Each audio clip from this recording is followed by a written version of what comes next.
So this is my next one of service dog controversial opinion. This is from Cookie. It says people who have service dogs shouldn't use the task where they tether their service dogs to their kids. It's not safe. I don't know why it's allowed. I do completely agree with this one because hold on, I actually wrote my statement. So hold on, give me a second. Okay. So I do agree because these are some of my reasons right here. And the reason I said I write down is so I can actually go into like a certain reason why. So what we're talking about is autism service dogs is a well-known task.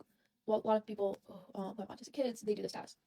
So they put like a vest or something, like usually normally a vest, and they have a leash, and they attach the leash to their kid. This prevents the kid from running off. But when the kids run off to try to go, usually the kids, or sorry, usually the dogs is what's the right word, or is getting pulled. By the way, when you know this, how they train this command is and how to train this, they use grown adults. There's actually a video going around, or it was going around. They're not filming it. I think it actually got taken down. But Asher actually, if y'all know him, they actually did a video about it. So if y'all want to look for that type of that sort of tethering video, you can. But how they teach us, they have a grown adult try and pull the dog. So this video shows how they do it, and the dog is on the ground. Sorry, my dog's drinking. The dog is so they do full force trying to pull the dog, and then have the dog stay. Mind you, this dog I'm pretty sure gets closer to the floor, and they're just trying to drag the dog away, right? Because and mind you, this is a grown adult they're doing it on. And a lot of people say that kids, that, like they don't hurt the dog because they're not strong enough, right? But no matter what, it's still a strong force that they're doing. So this is what harm it can do to do this task. It can do a physical strain.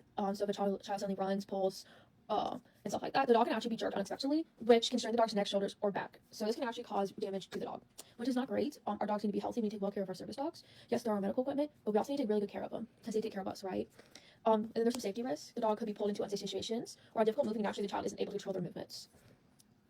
And so sometimes they have just a kid having the dog, and then the leash attached to the kid, and the dog handles the kid. And sometimes they also have the parent holding the dog and the dog holding the kid. But I also have seen it more the dog taking care of the kid. I think it's better for you to leash your own kid to yourself, or just so many different tools now that you can use. And honestly, I feel like they're trusting the dog to watch their own kids from running off. And that sounds really wrong, but there's leashes and stuff like that. There's also lots of different tools. I'm pretty sure now. Don't call me anything. I have not been really into that type of thing. Like, what's the right word? I don't know like all the tools that are out now, but they are coming out with more and more stuff to help. But yeah, tethering is really not safe to do like that. It also has stress on the dog. Some dogs may become stressed and they're constantly responsible for keeping up with or managing a child's movement. Just like how I know it can be stressful on the parents for this, but also you're literally just relying your dog with the kid. So like the dog's literally parenting your kid, and this just puts the dog in danger.